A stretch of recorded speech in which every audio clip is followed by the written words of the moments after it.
ये आकाशवाणी रायपुर है। प्रादेशिक समाचार बुलेटिन के साथ मैं राहुल सिन्हा।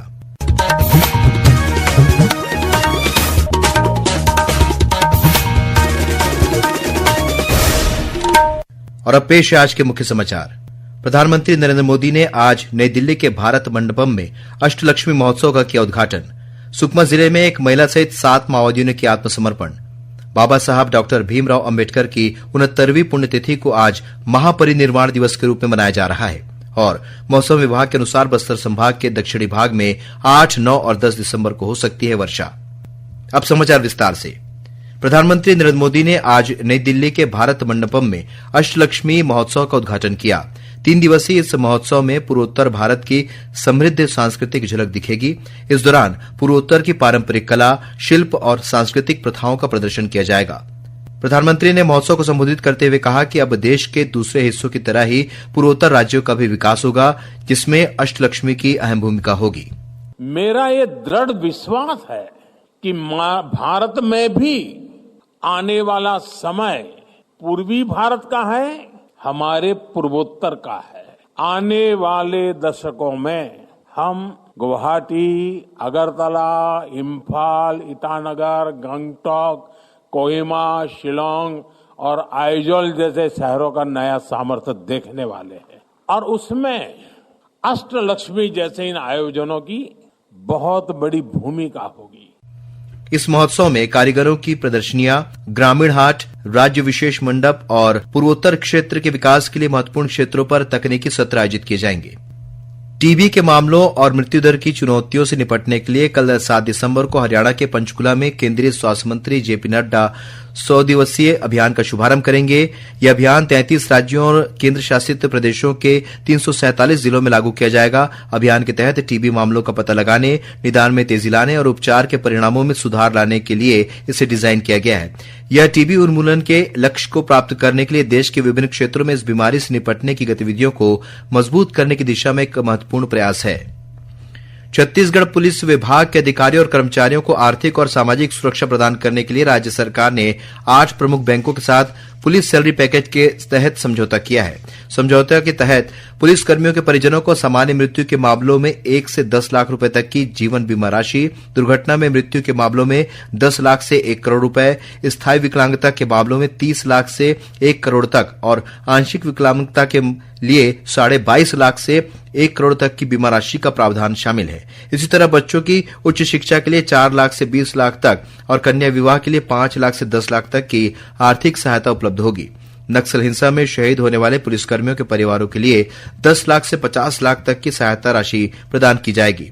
मुख्यमंत्री विष्णुदेव साय ने इस पहल को पुलिसकर्मियों के लिए सुरक्षा और सहयोग का एक मजबूत आधार बताया है। उन्होंने कहा कि समझौता न केवल पुलिसकर्मियों को आर्थिक रूप से सशक्त करेगा, बल्कि उनके परिवारों की आवश्यकताओं को भी पूरा करेगा। वहीं उप मुख्यमंत्री और गृह मंत्री विजय शर्मा ने इस पहल को पुलिस विभाग के कल्याण की दिशा में ऐतिहासिक कदम बताया है।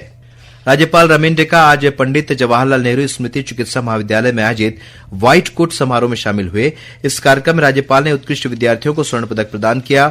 इस अवसर पर उन्होंने कहा कि चिकित्सा का क्षेत्र मानवता की सेवा का सबसे बड़ा माध्यम है। राज्यपाल रमेन डेका आज पंडित जवाहरलाल नेहरू स्मृति चिकित्सा महाविद्यालय में आयोजित व्हाइट कोट समारोह में शामिल हुए। इस कार्यक्रम में राज्यपाल ने उत्कृष्ट विद्यार्थियों को स्वर्ण पदक प्रदान किया।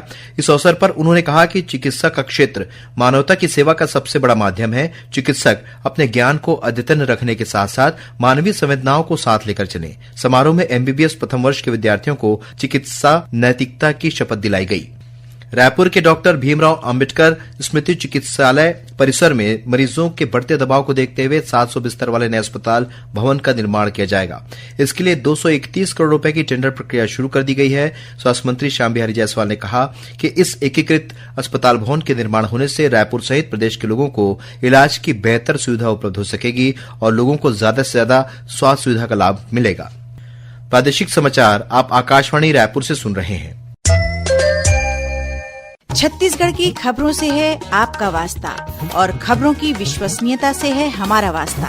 आकाशवाणी समाचार रायपुर के प्रादेशिक समाचार बुलेटिन के साथ ही हमारे समसामयिक कार्यक्रम आप रेडियो के अलावा अपने मोबाइल पर भी सुन सकते हैं। आकाशवाणी समाचार फेसबुक, ट्विटर और यूट्यूब पर भी उपलब्ध है। हमारा Facebook page Chhattisgarh news on AIR, Twitter handle CGAIR news और हमारा YouTube चैनल है छत्तीसगढ़ AIR न्यूज। तो अब रेडियो के साथ ही आपके मोबाइल के जरिए भी हम पहुंच रहे हैं आप तक। छत्तीसगढ़ की हर खबर के लिए सुनते रहिए आकाशवाणी समाचार।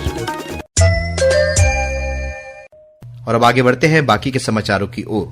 सुकमा जिले में एक महिला सहित 7 माओवादियों ने आत्मसमर्पण किया है। इन माओवादियों ने केंद्रीय रिजर्व पुलिस बल CRPF के अधिकारियों के समक्ष आत्मसमर्पण किया। ये सभी माओवादी मिलिशिया सदस्य बताए जा रहे हैं। आत्मसमर्पित माओवादियों को छत्तीसगढ़ सरकार की पुनर्वास नीति के तहत सहायता राशि और अन्य सुविधाएं प्रदान की जाएगी। वहीं कल रात बीजापुर जिले के पामेड़ थाना क्षेत्र के अंतर्गत झुड़पल्ली के पास सुरक्षा बलों द्वारा स्थापित किए गए कैंप के बाहरी हिस्से में माओवादियों ने हमले का प्रयास किया। माओवादियों की ओर से गोलीबारी की गई, जिसका जवानों ने मुंहतोड़ जवाब दिया। इसके बाद माओवादी जंगल की ओर वापस भाग गए। इधर कांकेर जिले के काकनार और कुरुकुंज के जंगलों में सुरक्षा बलों और माओवादियों के बीच मुठभेड़ हुई। इस मुठभेड़ के बाद सुरक्षा बलों ने घटनास्थल से एक 12 बोर की बंदूक, 9 कारतूस सहित भारी मात्रा में माओवादी सामग्री बरामद की है।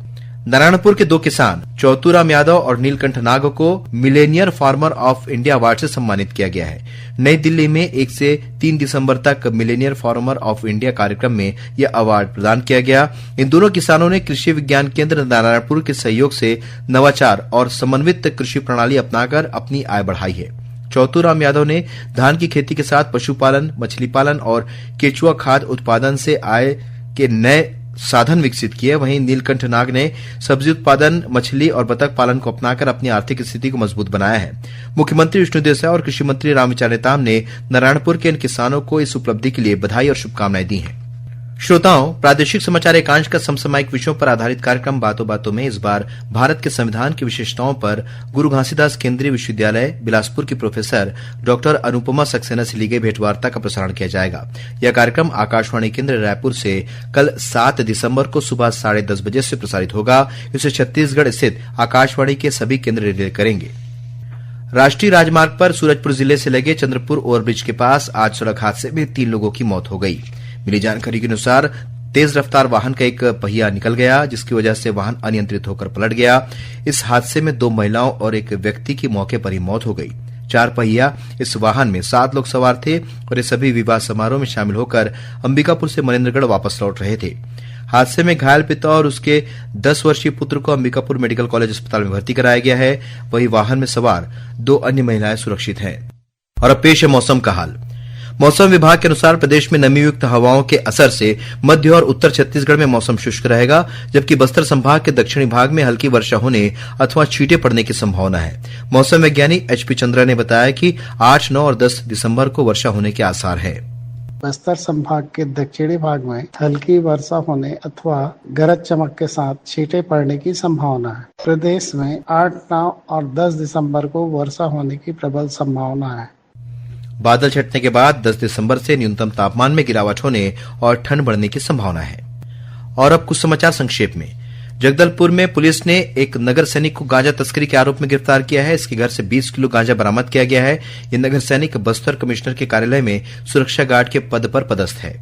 रायपुर में राज्य GST विभाग के अधिकारियों के साथ दुर्व्यवहार करने और शासकीय कार्य में बाधा करने के आरोप में आज GST विभाग के 2 फर्मों पर जांच और जब्ती की कार्रवाई की गई। इनके खिलाफ FIR भी दर्ज कराई गई है। स्वास्थ्य मंत्री श्याम बिहारी जायसवाल ने आज गौरेला पेंड्रा मारवाही जिले में 43 करोड़ 10 लाख रुपए की लागत से 37 विभिन्न विकास कार्यों का भूमि पूजन और लोकार्पण किया। स्वास्थ्य मंत्री ने मारवाही में सामुदायिक स्वास्थ्य केंद्र के लिए 3 करोड़ और जिला चिकित्सालय के लिए 35 करोड़ रुपए प्रदान करने की घोषणा की।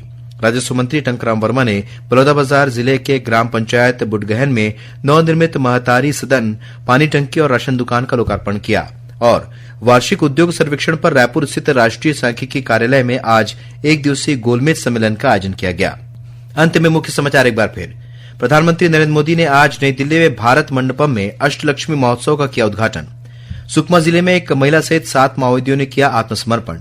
बाबा साहब डॉक्टर भीमराव अंबेडकर की 69वीं पुण्यतिथि को आज महापरिनिर्वाण दिवस के रूप में मनाया जा रहा है। और मौसम विभाग के अनुसार बस्तर संभाग के दक्षिणी भाग में 8, 9 और 10 दिसंबर को हो सकती है वर्षा। इसी के साथ प्रादेशिक समाचार बुलेटिन समाप्त हुआ। नमस्कार।